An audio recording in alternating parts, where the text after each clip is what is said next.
the first talks today were the talks about the talks were more offensive security, and now I will switch to the defensive part. So we will see how via logs we can extract useful information from those systems, and so I will start with a more theoretical presentation, and then I will switch to more research that I performed how to increase value of your logs. So one thing is sure, all your security events are belong to you. So introduction to class.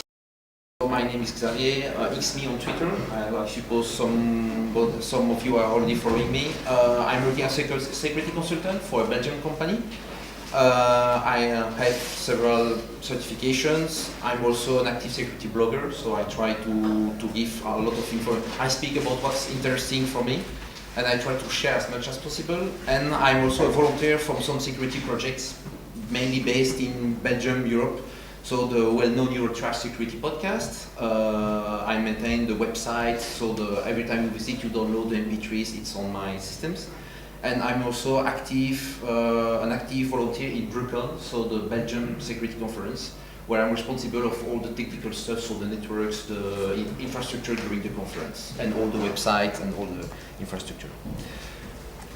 Some disclaimer, so it's also a classical slide, so I try always to split my business and my personal stuff, so this presentation has nothing related to my job.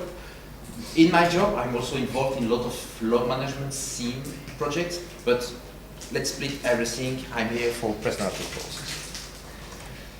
What's the situation today in most organizations? Is this. So you have a lot of people which are responsible of checking what's happening on the system, and it's really boring. So it's really a nice picture. Why? Because if we try to check what's your log through inside your organization, your companies, first, in most of them, the bad reaction will be logs. Which logs? What are logs? What do I have to take care of my logs? It's really boring because nobody is happy to process your logs, and often you are forced to process your logs because you come under some compliance requirements, so you are forced to put money, to put time, but it's really boring because it's so huge to process them. And of course, most organizations, as they do not take care of their logs, they are really not prepared to face security incidents. If you don't have logs, you will not be able to investigate what happened on your platform, so you are in a bad situation. And of course, Murphy's, our best friend, is already there. If you never face a security incident today, it will come in the future, in the near future for sure. Be careful. And finally, do you have enough internal resources inside the organization? Because it costs a lot of resources. We will see that later in terms of people, in terms of money, but you need to assign some resources to this project. First, regarding the logs, what's very important is you need visibility. So everybody can read logs, but if you cannot extract the right information at the right moment, it's senseless. Hopefully, everybody here use computers, and we can also use computers to manage logs, because a computer is a small definition that I copy-paste on the internet. So via computers, so computers generate logs, but the same computers can also be used to process them and to extract the right information. It's very, very cool. To increase visibility, we will see later that we can also integrate them with multiple sources of information coming from other systems, from third-party systems. And we will have more chance to detect suspicious events. And finally, the goal of the log management is certainly to detect activity below the radar. Because as we saw in the previous presentation, you will maybe have program running on the system, disabling some firewall, disabling some security stuff, but such event will be hidden in the global flow of your platform. So the goal is to really put the right point on the right event and say, okay, this one is suspicious, I need to take some action. But we have a lot of issues to manage. There are 3 types of issue. The first one is a technical issue. It's easy to understand. All your networks are more and more complex today because you integrate a lot of appliance, operating system, applications. So you have maybe mainframe, Windows, Unix system. You have routers, firewall, web application firewalls, a lot of nice appliance, and all of them generate logs. And in different ways. So they can use some different applications. They can use API. They can use some protocols. Some protocols are open, like syslog, SNMP. Other protocols are completely closed, like let's say OPSEC for checkpoint firewalls. And they generate a lot of events per day. Millions, thousands, millions, maybe billions of events for very huge organization. And also some logs can be also outsourced, because you delegate some management to a partner. You maybe have some application in the cloud, maybe, I don't know. But also those applications generate logs. You need, and you have to reclaim your access to the log, because you need to have them in your log management solutions. And also all the networks components, they all come with their own net console and tool management. So when you need to investigate something, it's impossible to log in on the console from the checkpoint firewall. Then you have to switch to your Juniper, you have to switch to your system, your Linux syslog and so on.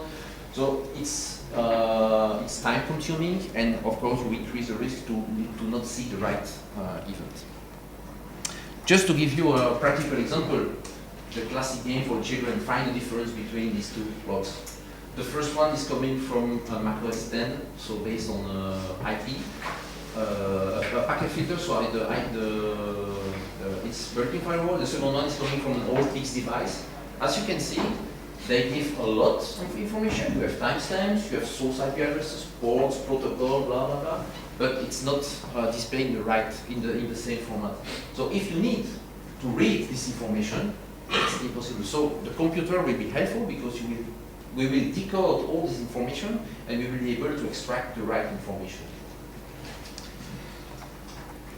The next type of issue are economic issue. Everybody agree, even more managers, time is money. So it's impossible to put 10, 20 people in front of screens 20 hours a day to just watch log, because it's costs a lot of money, and also it's very boring. We need to perform real-time operations, because if you have a security incident, you cannot say, okay, let's stop the device for 12 hours to have time to investigate, because the business the show must go on, the business must go on. And also, such downtime have a very huge financial impact. If you maintain an e-commerce platform, your website is down for 12 hours, or the manager will become crazy.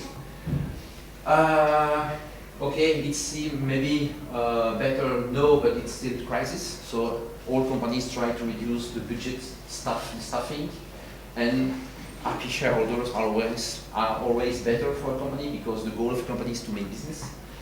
And finally, you have to see log management as an insurance. So it's basically a low risk management. And some managers, they don't agree to invest into log management, because like an insurance, you will maybe pay your car insurance, your home insurance every month, but you will never use it. You may say, okay, it's money lost. But if in 2 weeks you have a big incident in your house, fire, water, I don't know, it will be very helpful. It's the same for your logs. You will pay, but the management will not see immediately a return on investment until you have something to investigate. And finally, the boring issues, legal issue. You have maybe to deploy log management for different reasons. First, compliance requirements. Compliance may be a big name like SOX, IPA, PCI, DSS, and so on, all kind of nice stuff. But it can also be initiated by the group of the business. If you maintain your whole small company based in London, and your company is overbought by a big international company, maybe they will come to you and say, okay, from now you will have to manage your logs, you will have to send me reports, you will have to send me such information every month, every year, every week, every day. So we have to prove something, so you will have to deploy log management solution.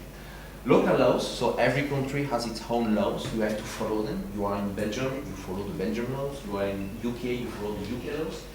And well known for CSSP and all the other security certification, you have to apply due diligence and due care. Regarding the legal requirements, Very important. This slide is really related to the Belgian law because I spoke to the Belgian guys, the FCCU, Federal Computer Crime Unit, regarding the law, because my question was to those guys, okay, I maintain my logs, but in my logs I have a lot of personal information. I have timestamps, users, IP address, login, so how can I manage from a legal point of view my logs? We have two big sides. The first one, the internal side, you cannot play as Big Brother. So if you maintain your log management solution inside your organization, you cannot use it to track the users. So it means, okay, I know that this guy is not doing his job every day. I will check my log every morning to try to detect if he visited Facebook, if he went to Twitter. No, you cannot do that. But your team members must be aware that the procedure exists and that they are tracked and recorded. Because if you find something, if you are suspicious and you find just by reviewing the logs, you find, oh, why this guy went to playboy.com? I know if it's outside your security policy, you can take an action. So it's some gray zone, but it's important. The team members must be aware of this. From an external point of view, if you have a website and you allow users to create a login because they need to buy some product, they need to write some posts or to generate some content, you have to notify them, users and visitors, which information is logged, how and for which purposes. It's a legal point of view, very important. Now, another example in Belgium, but it's really it explains really what's happening for much companies. In Belgium, we have the CBFA, which means in French, Commission Bancaire, Finance et Assurance. So it's a financial, banking, and insurance commission. And in April 2009, they released a document which says any institution that connects to the internet data must have a security policy which takes into account the creation, archiving, event logs, which permit the analyze, follow-up, and reporting. And the big terms are in red, but we don't see exactly different, but those terms are in red. Because they really express the challenge and what we have to do to maintain our logs. So the challenges. The first one is the creation and archiving of log files. We have to analyze, and the biggest challenge is the normalization. A few slides ago, you saw two different events coming from a macOS and a PIX. The goal of normalization is to analyze the events and to extract all the information, timestamps, IP addresses, and all information that can be reused later for the processing of the logs. The follow-up. So follow-up, that means that we have information in the database, we have to use it to generate more detail, more information, reporting, and correlation is the latest step, so the state of the art in log management will start later. So that's really the biggest challenge. And we can put those challenges in sort of a layer approach. So from the bottom to the top, we start with log collection. So it means that we have to connect via different methods, protocols to the device via push-pull methodology and create the events. We have to normalize them, store them, and then we can perform three types of operations. The search, it's like Google, so you are looking for something, an IP address, a username, a time window to try to find some relevant information. The reporting, which can be automated on demand, so you produce more information valuable for the technical teams, for the management, and correlation. And above correlation, we have the final step, which can be the incident management. So if you have all this process in place, you can really start your incident management procedure and really investigate what happened on your platform. About the raw material, the very good news, your logs already belongs to you. So all the logs that you have on your system, they are your logs, so you can process them, you can use them. If they are not stored internally on log platforms, if you outsource, if you use cloud infrastructure, claim access to them. Because if you outsource a website on via a cloud provider, this cloud provider generates also logs, so claim access to the logs via automated system in real time, once a day, once a week, but you must have access to them. all application devices generate events. All of them, every time. Sometimes it's in a good way, in a bad way, but all of them generate events. And finally, if you have developers inside your organization, they must generate events and in a good way. When I say in a good way, it means that usually developers write too much information or not relevant information with strange hexadecimal code and so on. So please, developers, generate good events because we must be able to extract, once again, the right information. Once you have access to all your logs, you can also use third-party sources. Here it became very funny. You can use vulnerabilities database. There are a lot of databases available on the internet for free. Just grab a copy of them, include this database inside your log management system so you can increase the value of your events. If you detect a new vulnerability regarding an Apache, for example, on a Linux server, just give more relevance to events generated by your web server because you can find immediately something relevant. A lot of blacklists are also available on the internet. A lot of companies or organizations maintain blacklists with IP addresses, autonomous systems, domain names, and so on. So you can grab a copy of them, inject them in your system. And also the physical data like geolocalization and batch reader. So it's about this one. The next slide, I would like to focus a little on security conversions, which is in fact a mix of logical controls. A logical control is a password, an access list, so restriction on IP address, autonomous systems or domains, and a physical control like batch readers or geolocalization. I will give you two examples. Let's imagine that I'm swiping my batch at the door of building A in the morning, and a few minutes later, my login is used to open a session on a workstation in building B. For me, it's a security incident. Maybe I lost my badge, so somebody finds it on the street and use it. Or maybe I share my credential with another people inside the company, so it's something irrelevant. Regarding geolocalization, if you read IP addresses and host names of the fully qualified domain names, it's quite difficult to immediately see if the request is coming from an IP address in India, China, Romania, UK, Belgium, France, we don't know. But if we match with geolocalization, if I maintain a website based on Belgian market and I'm selling Belgian goods, why do I have people trying to buy things from Deutschland, for example, or from Holland or from France? It's irrelevant. So you can also increase the value of your events. So that's the security convergence. So now a few BSides. So how can we start to collect some logs? So the first technical part, the first part about the theory is done. So let's review how to collect and how to process the different steps. So the collection, we can use push or pull methods. There are a lot of protocols available. Some are open, other are proprietary protocols. What's very important in the collection process is also to ensure integrity. Because, example, the syslog protocols rely on UDP.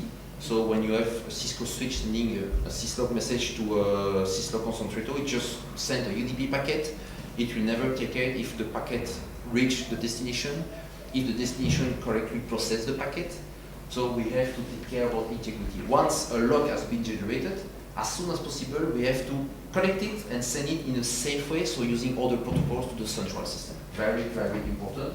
That's why we also have to collect the event as close as the source. So a log management solution is often based on distributed systems. We have a lot of agents, collectors, connector, whatever the name, the different implementation used, but we collect as close as possible from the source, and once it has been collected, we are sure that it will reach the internal system. We can use some rate limit to avoid bandwidth overload. We can also implement some tracking system. We can implement some heartbeat system. So if the connector detects that the central system is down, it will queue all the events, dequeue them later. So integrity is really, really important. The next step is the normalization. So we have to once again to parse the events. And the goal is to fill in common fields. So by common fields, we need fields that we can reuse later in search or in reports, like timestamp, source IP address, destination IP address, a username, a device type, a port, an arrow. HTTP error are quite interesting, 404, 302, 200, and so on and so on. So the parsing is really important. And what's really important with the normalization, later, if we are looking for a user, for example, by giving the user, we'll be able to get all the events coming from firewalls, FTP server, SSH server, all kinds of devices.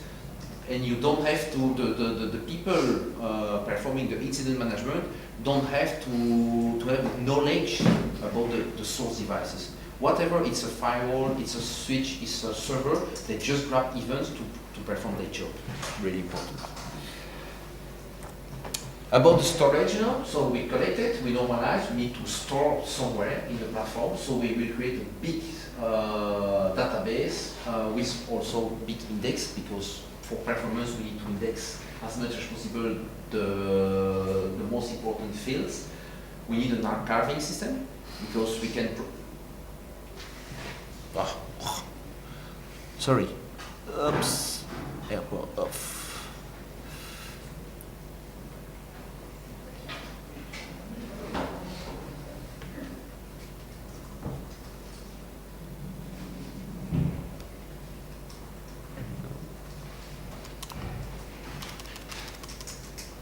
It's back? Yes. So we need to store all the events on central place for immediate processing, but we need also to store them in an archiving system for long-term retention.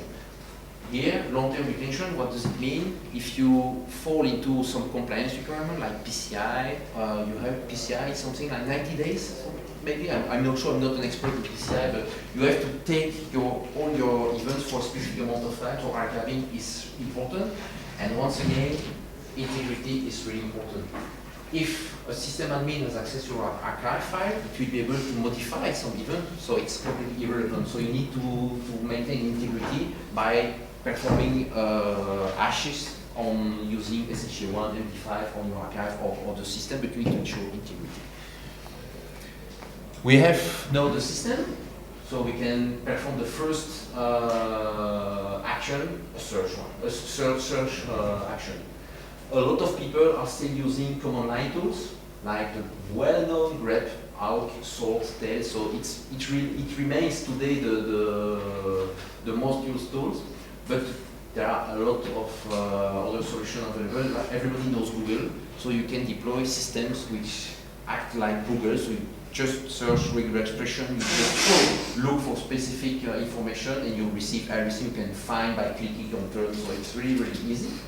The search feature is very interesting for investigation and forensics operations, and what's really important here is we are looking for also for smoke signals. So we don't know exactly what happened, but we have some suspicion. We know that suspicious activities happened last night, so we start with a time window between 2 a.m. and 4 a.m. Then we restrict to this IP addresses coming from UK, and we refine the search. So we are really looking for smoke signals.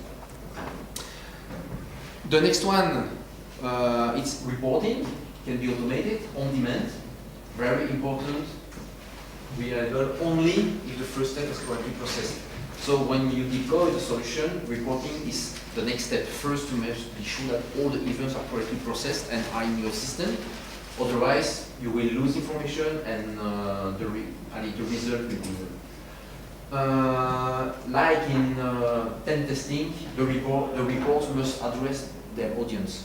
So it means that you will have technical reports, top 10 denied IP addresses, top 10 username, we will change your password, top 10, I know, top 20, whatever.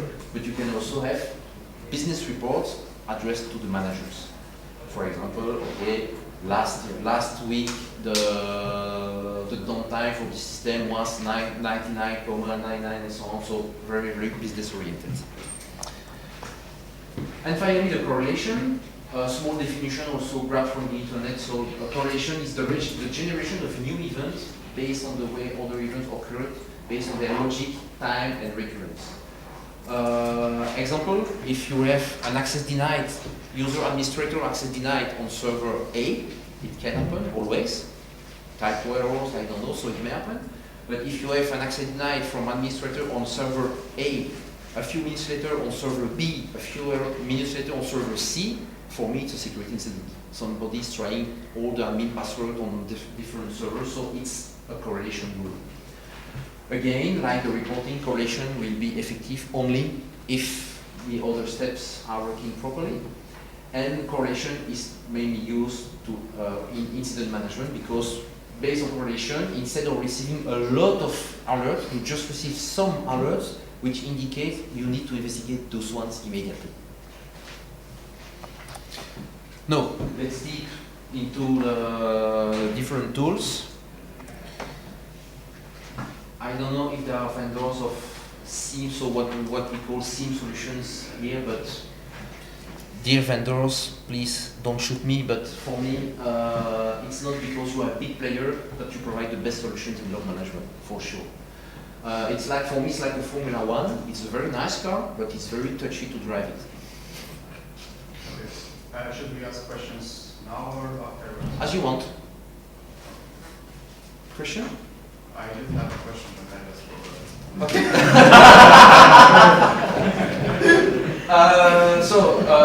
Why do I have to pay a huge amount of money if I use less than 10% of all the features in the product? For me, it's like the Microsoft Office effect. Everybody use Microsoft, can use Microsoft Word, Microsoft PowerPoint, for example, but I only use less than 10% of all the features. Very, very important, even if you decide to go for a free software solution, it will have huge costs because you have to implement it, you will have to deploy it, to support it, to train the people, to maybe find bugs, to write patches, to match the solution exactly to your needs. So you will have always costs. And finally, for me, big players, they give a false sense of security because they will sell you a box, you deploy the box, a few days of consultancy, next finish, check, dear customer, you have the logs in the box, but it will say nothing. So very a false sense of security. Just regarding the commercial products, there are two lines of products. The first one is a log management line of products which address the lowest layer from the prediction to the reporting, if you remember my layer approach. And finally, a SIEM, Security Information Event Management. It's always the correlation layer plus the other tools which permits to manage security incidents like the ticketing system, integration with a third-party ticketing system, and so on. So it's really two different kinds of products. So when you need to decide, okay, let's go for a log management solution, you will have to choose the solution or to deploy the solution depending on those checklists. Do you need compliance or not? Do you need to detect suspicious activity or just a repository of all the logs to be sure that we have something in place?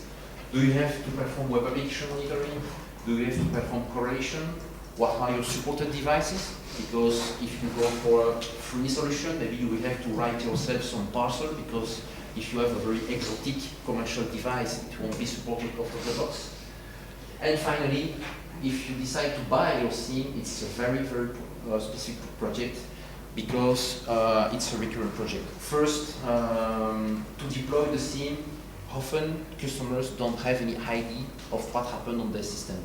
So they don't know which amount of logs they have per day, which type of devices. So you have first to make some assessment to be able to size and to design the platform. And then don't forget that you also have to deploy procedures in upfront of the SIEM because your platform is always changing.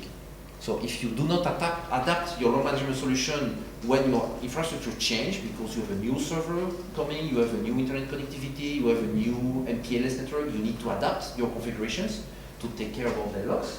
But on the other side, at the output, if your system generates alerts but nobody is able to manage them, return on investment is nil. So you will have to deploy huge procedures on both sides.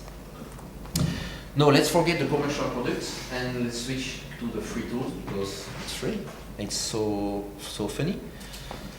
The syslog daemon, so syslog is a well-known protocol and still today well implemented in a lot of appliances and tools.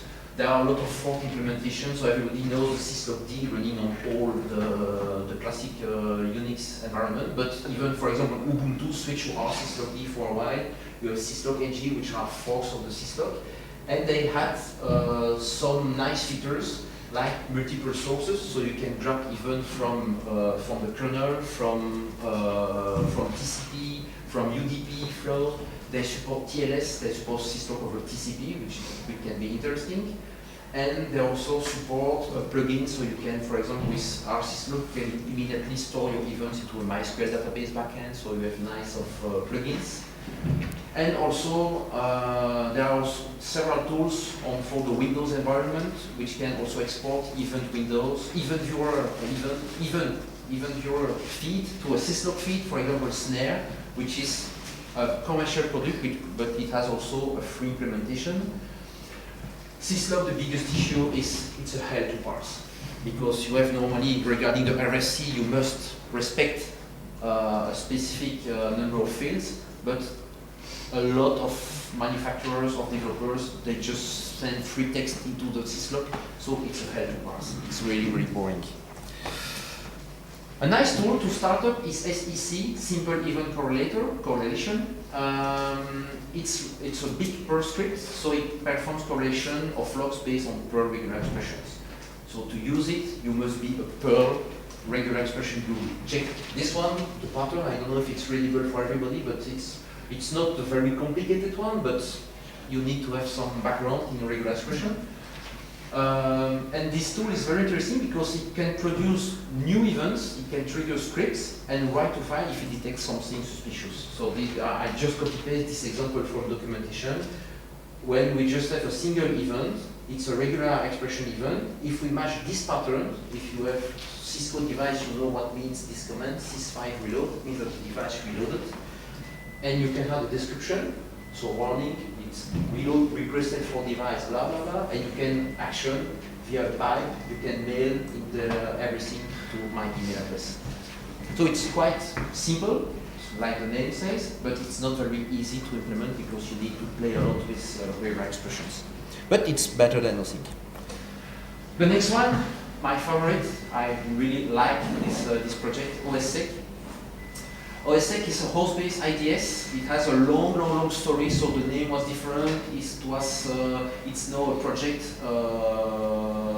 inside Trend Micro and so on, but it's very nice tool. What it does, so it's platform log collection and parsing, so out of the box it can parse a lot of different logs. All the classic open source implementation products are recognized. All the SendMail, Postfix, Apache, ProFTP, all the FTP servers, the Cisco switches, some firewalls. It's really easy. It provides an active response mechanism, so it can also trigger scripts. When you detect an event, you can generate something else, send an alert, but you can also, for example, inject a temporary rule in your firewall. If I detect a SSH brute force attack, inject the source IP address in my drop list on my firewall. It has a rootkit detection, very important file integrity checking. These features are made via agents running on all the Unix flavors and Windows systems, and it has also a nice log archiving system. So basically, if you have nothing, you need to start your log management process. Have a look at this one, really nice. What about the protocol? So when I said a few minutes ago that when you collect the events, you send them to a central site, but how do you send them? And there are a lot of different implementations. There is no standard at the moment. Some of them are free, some of them are based on proprietary protocols. Those ones are really common, really well known. So ArcSight developed the common event format. So ArcSight is a big commercial product, but it's free. So you are free to deploy your self-compatible products. CEE from MIT is also a nice one, and you have also help, reliable event logging protocol. Cisco has its own one, so there is no standard protocol at the moment. OSSEC use also another proprietary, find its own protocol to send information to the server. So it's not very easy. We can also find a lot of interesting information by generating events between OSSEC and other tools like MySQL. We can use iptable, ulogd, the Google Maps API, a lot of Perl code. liblognor is also a nice project. Some people started to develop a library to be injected as a module in syslog server to automatically parse some event received. So it's very dark. It looks that there are a lot of activity on the mailing list, and this library is actually alive. And you can also use cloud services. Don't be afraid to parse the event and to make powerful search. So now I will show you some research that I made how to increase the value of some logs using OSSEC. And the first example is USB stick detection. OSSEC comes with a Windows agent, so you can deploy a small agent on all your Windows devices. And the purpose of this exercise was to detect when somebody inserts a USB stick into the system. Why? Protection against data leak or security for assist enforcement. So you don't permit to install a USB stick, or you must track who inserted the USB stick. What I used, the OSSEC Windows agent and the Windows registry, and in OSSEC you can define rules based on the registry. So if you check in the registry, in HTML system current control set, a new USB store, every time you connect a new USB stick, it creates new entry with the disk vendor, so the revision, the name of the product, and so on. So we can create an OSSEC rule. It's just example. So if I need to go deeper how to write OSSEC rule, it's really not the purpose of my talk here, but you create new rules and you will say USB storage detected for any. If I detect a read, so a change in this reg entry, I will pop up an alert, and immediately I will receive in my OSSEC an event which will say, on this device, this IP address, I detected a change with the name of my new USB flash. So it's very, very efficient. The next one, I use a lot of MySQL databases, and my opinion is that MySQL lacks of integrity auditing system. So it means that when you have a table, it's impossible to know when this table has been changed. If you have a database users with a table login, for example, if somebody adds an administrative login, change a password, you cannot be automatically notified. But you can achieve this using OSSEC. How to achieve this? MySQL has triggers, so it's a classic SQL feature. So with a trigger, you can say, okay, if I detect a SQL sentence, this sentence will trigger another one, for example, writing in another database. MySQL also a nice feature called UDF, user-defined function, where we can inject some dynamic code into the MySQL to add new functionalities. And the one that exists is writing to a log file. So with your OSSEC, you create triggers. I will show it on the next screen. You have your MySQL client, and on insert, update, and delete, I have my database table, and I create 3 triggers on insert. Oh, it's sorry, copy paste. It's on insert, update, and delete. Every time this trigger is generated, it calls the user-defined function, which writes an error log on the file system, and using my OSSEC, I'm able to access this flat file. Because OSSEC has no way, yes? Quick question. If you do that and somebody has access to the database, that really in practice can be defeated because they will disable the triggers first, then manipulate the table, then enable them back. Triggers are defined. Yes, if you are, that's why when you define your database, you need to define the users with the right access on your database. Yeah, but so of course, if you have a root access on the database, you can do everything you want, of course. But in fact, the goal is if I have my application here, if via my application somebody adds a new user, a new admin user, a new admin account, we can detect it. So OSSEC has no way to directly attack a MySQL server. So via the user-defined function, which writes a flat file, I can manage everything.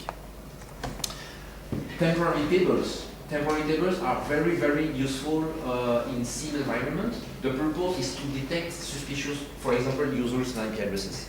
It's a common feature on commercial products. It's not available on OSX, that's why I wrote a patch to have this functionality. Basically, you have a table when you put IP addresses and when you put usernames. Those tables can be populated via external sources, so you dump information coming from the internet, via cron and so on. And if you received an event and the IP address which generated this event is also present in a suspicious table, you can increase the value of your event. So if you have, for example, a table of users accessing a web base, in your temporary table you put the user admin. If you see admin accessing this application, you can increase the value of your events. How is it working? So I have public sources on the internet, and via a feeder, I create in MySQL database suspicious IP and suspicious users. I have my event sources, my switch applications, servers, and so on, and the OSX load collectors send everything to the analyzer. This analyzer reads the MySQL database, and if it detects a suspicious IP address or user, it increases the level of the alert. So what was very interesting is we have MySQL and we don't have to populate the tables. We can use whatever we want because we don't have to restart the process. We don't have to work at OSSEC level. We just populate MySQL database. Google Maps. Why do I use Google Maps? Just to match on the map where I'm coming from my attacks. If I check those two IP addresses, what's different between them? You have 45, 46, but if you read this, it's impossible for your brain to immediately detect what's the difference. The first one is coming from Netherlands, the second one is coming from Spain. So, ingredients, the Google Maps API, available free for everybody, some Perl scripting, and I use GeoCityLite, the Geo IP address, geolocalization API, and the result is this one. So I received a lot of IP addresses alert generated by my OSSEC. It sends everything via the active response script to my backend, my Google Maps backend, and I have a live map on what's just a demo. But I see if I click on a circle, I have a zoom and can see up to the city where are coming my attacks. So you see maybe why do I have suddenly so much events coming from Russia, from Norway, and so on.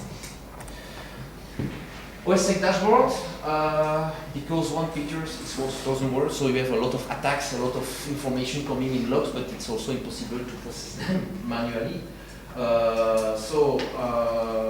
MySQL, OSSEC I have a MySQL support, so you can write everything into a MySQL database. And using an Apache MySQL, so a LAMP server, I just developed my own OSSEC dashboard, and you can have some nice drafts, some reporting live on your web server in one page.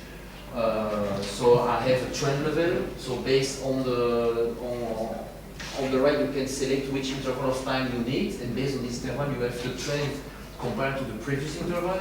You have the top 10 alerts, top 10 suspicious.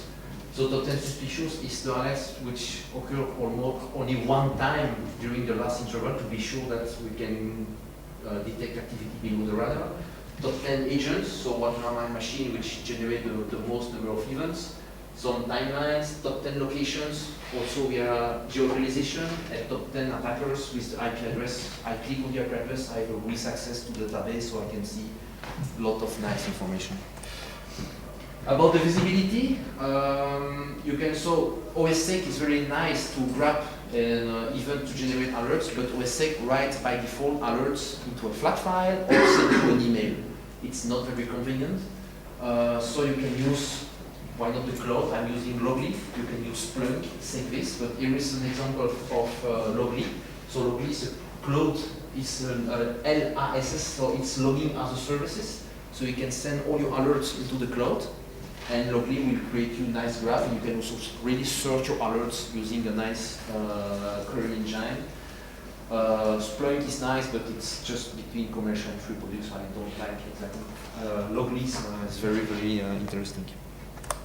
My conclusions: the raw material is already yours, so you have all the events on your system, so feel free to use it. The amount of data, it's impossible to review it manually because it's so huge today. Suspicious activity occurs below the radar, always. So that those events are really the most important ones. Stick to requirements, because if you start to deploy your solution without exactly knowing what I need to catch, you will be lost because you have so much information. So stick to the requirements. It costs a lot of money and time, even if you choose a free or a commercial solution, and make your logs more valuable via external sources. So you map them on the map, you add extra information coming from external sources. That's all. Just important remarks. All the examples are on my blog with patches. All the scripts are available, all the materials are available on my blog. So feel free to visit it, download it, send me comments. I'm open to questions. Another quick one.